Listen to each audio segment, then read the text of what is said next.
எனக்கு பின்னாடி கல்யாணம் ஆனவன் அவன் 2 குழந்தைக்கு அப்பாவாக போறான். அவனுக்கு முன்னாடி கல்யாணம் ஆனவனா இன்னும் நான் அப்படியே தான் இருக்கேன். நீயும் மனசு வச்சாதானே ஏதாவது நடக்கும்.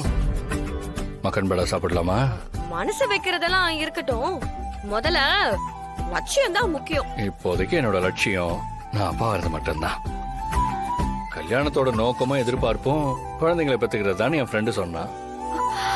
அது என் காதுல ஒழிச்சுக்கிட்டே இருக்குதானா?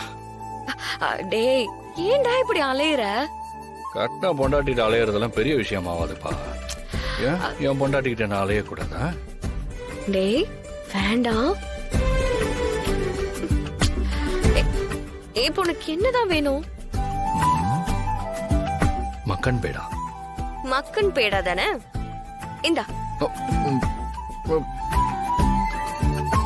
நான் மட்டும் சாப்பிட்டா நீயும் சாப்பிடணும்.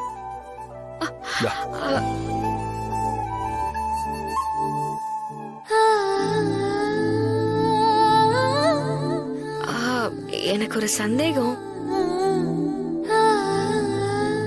என்ன இந்த நேரத்துல சந்தேகம்? நான் கேக்குற கேள்விக்கு கரெக்டா பதில் சொல்லணும்.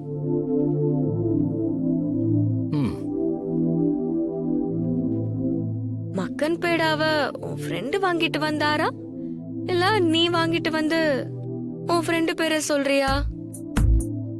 இப்ப அதுவாடி முக்கியம். ஆமா, சொல்லு. ஃப்ரெண்டு தான் கொடுத்தான். நிஜமாவா? ஆமா. சத்தியமா? சத்தியமா ஃப்ரெண்டு தாண்டி கொடுத்தான். நீ பொய் சொல்லி என்ன ஏமாத்தலையே. எந்த மாதிரி நேரத்துல உனக்கு என்ன மாதிரி டவுட் வருது? அதெல்லாம் விடு. இப்ப எனக்கு மக்கன் பேடா வேணும்.